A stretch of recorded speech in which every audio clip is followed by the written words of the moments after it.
Hello, I'm Anthony Saluto. This is for Education 508. I'm having issues with the Google Drive document. For some reason, I'm not able to access the dialogue journal.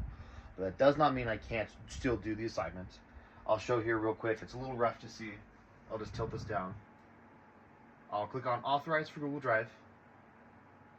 It'll bring me to this screen. I'll click on my account. I will click Continue. As this is my account, it's still my account. We're going to confirm this.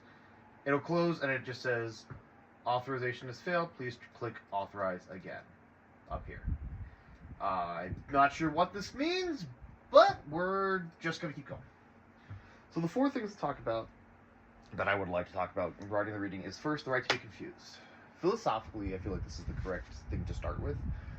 There's an old phrase that I have just said. I'm not sure where this quote comes from, but a man who asks a question is a fool for a second, but the man who does not ask a question is a fool for eternity.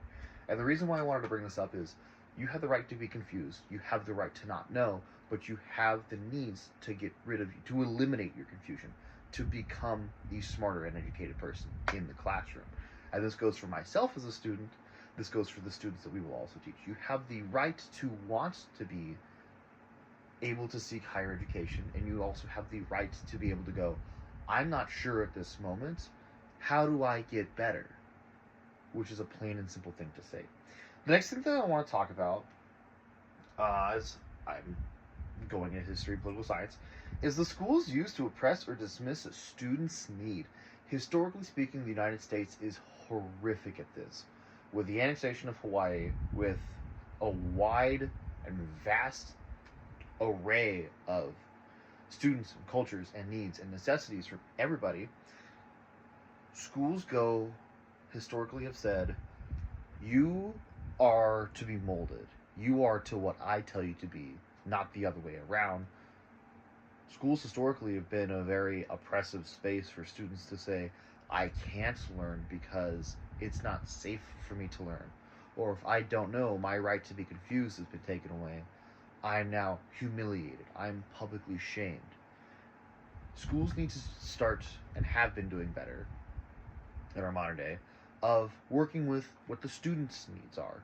Granted, they still need to know reading, writing, arithmetic, historical context, formations of government, and sciences, but there's still more things you can do in an 8-hour day. Teaching to the needs of students is also my next topic, and this kind of flows into it. Teaching the needs of students, if a student goes, I'm a minority, I want to learn more about my culture and how I've been oppressed so I can fight against it into my adult life, they have that right. They also have that right to be confused at first of, why don't people like me for my skin color? I have a foreign name, it's Stoluto, I'm an Italian. I've been called names, I've been called several things because I'm Italian. But some people look at me and they go, oh, he's white because I'm not super dark. But there's an issue with that. Even at Boise State, I've been sneered at. People have called me names because people don't know how to say my last name, so they just make fun of me for it, which is not right. But I need to get back into this. So teach the needs. Teach to student needs.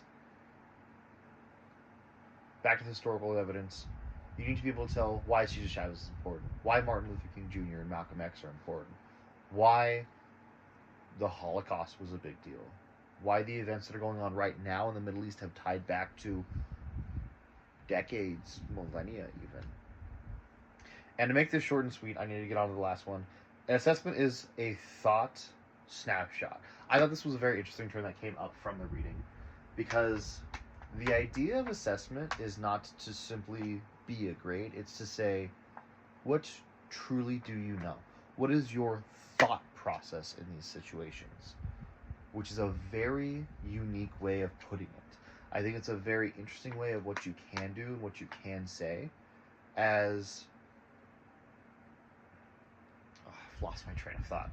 But assessment being a thought snapshot, it tells the students, it tells the teacher what the student truly learned, and being able to assess regularly in sessions, in sections of lectures to say, what do we know? What do we need to recap? What do you know? What can you double down on your knowledge? I think is a very important thing. I want to keep this short so the upload time won't be too bad. I don't have any other additional comments, but I'll put the extra paragraphs in the assignment. If also you could email me personally, this section just for the professor. Email me personally on why I can't get access to this assignment. The unfortunate part is I was not able to do last week as well. I uploaded the wrong document, as I must have just read the instructions incorrectly. But go ahead and email me the information that I need, because I don't have access to what we're doing, which does not help. Thank you.